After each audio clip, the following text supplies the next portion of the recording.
Hello, my name is Randy Goodwin. Today I'm going to talk about sleep paralysis. There's a lot of videos on sleep paralysis, and I'm not going to tell you something already. Just Google or even hear somebody's story about it or their experience about it. I'm going to tell you the spiritual implications and how organically what's going on with what the enemy does that would cause sleep paralysis. And first of all, I'd just like to give you what the medical world says.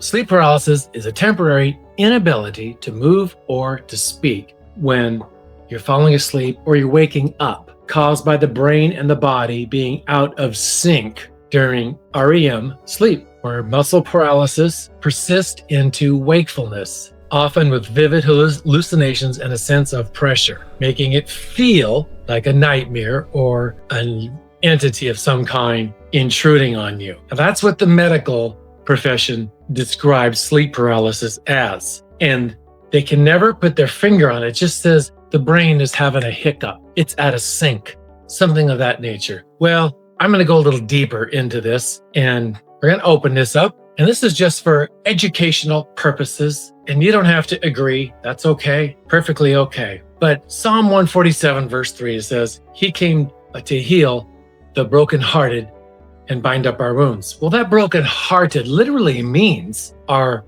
broken minds of any kind. So if something isn't working correctly, Jesus came to heal this. There's a couple reports that people will say that they're feeling.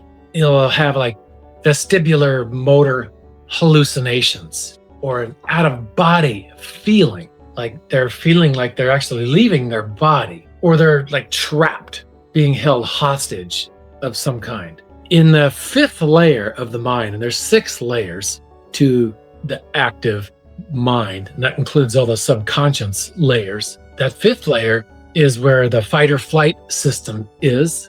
And within that fight or flight systems, during REM sleep, it comes up and the prefrontal cortex will go down and it goes to sleep. So we're going to open this up a little more. I just want to give you some more information. So the only scripture in the Bible that would remotely refer to this would be Job. It's in the book of Job, Job 4. It says, fear came upon me and trembling, which made all my bones shake. Then a spirit passed before my face, and the hair of my flesh stood up. It stood still, but I could discern the form thereof. An image was before my eyes. There was silence, and I heard a voice saying in my thoughts. Sleep paralysis is when the unconscious mind is awake and experiencing this deep REM sleep, and the conscious mind will start to become active. The eyes will open, but you can't move because the subconscious mind is still in control.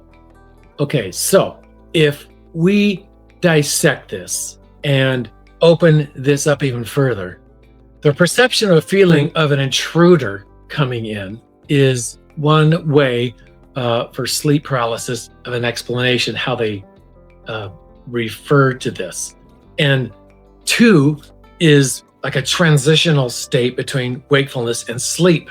And this is where, they feel the pressure and all this. And that 3, the out of body, the vestibular motor experiences. Well, of course, fear comes upon the individual during all this. And we know that God does not give us the spirit of fear, but power, love, and a sound mind. 2 Timothy 1:7. So what I would like to focus on, in order for our subconscious mind to overlap with our conscious mind, like the behaviors in sleep paralysis does, that conscious mind doesn't know about the unconscious. So because what has happened to the individual, and this is something never one's ever going to tell you, and there's going to be a lot of people that are going to disagree with me, and that's okay. What has happened to the individual is the hemispheres of their brain has actually been split, spiritually speaking.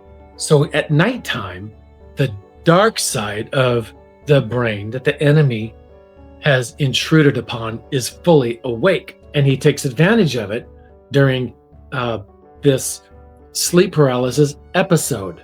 The intruder, the entities, the fear, and all this are coming upon that side of the brain within the individual, and it's actually happening. The emotions and the feelings and the behaviors are being affected. The other side of the brain is actually recognizing this because this is now becoming to a heightened state, and it's saying, we have to get out of this, so we're going to have to wake you up. So we start to wake up, and during that period of time when we're awake, that side of the brain is still in control and hasn't released it yet to the conscious part of the brain, because the entities are still in charge holding it down.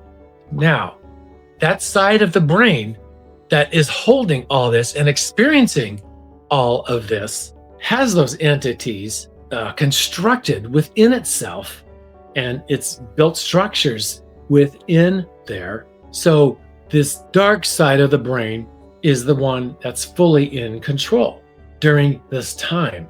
So when the body starts to become awakened, because it's saying we have to get out of this state, that side of the hemisphere is going to slowly release it, because the conscious mind is going to come and be awake during this time. And here's what's interesting. People that experience sleep paralysis, they can't see that part of their brain. It's not in existence to them. The only thing that they will say is, I experienced this, I experienced that, etc., etc. But is what has happened, the brain has actually caused a cavern in between itself, and there's a wedge the enemy puts between there. It can be fixed. It can be healed.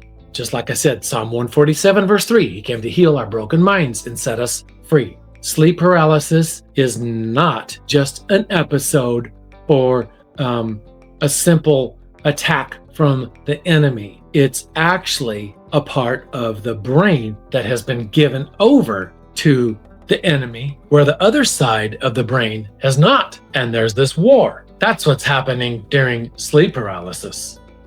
The person severely needs to be fixed and put back together. But the sad part is most people don't want to. Most people don't want to look inside their own self and go to the time and effort to get cleaned out. But you can be free and you can get cleaned out of this. God bless you. I hope you learned something, and we'll talk to you later. Leave a positive comment. Thank you. Bye-bye.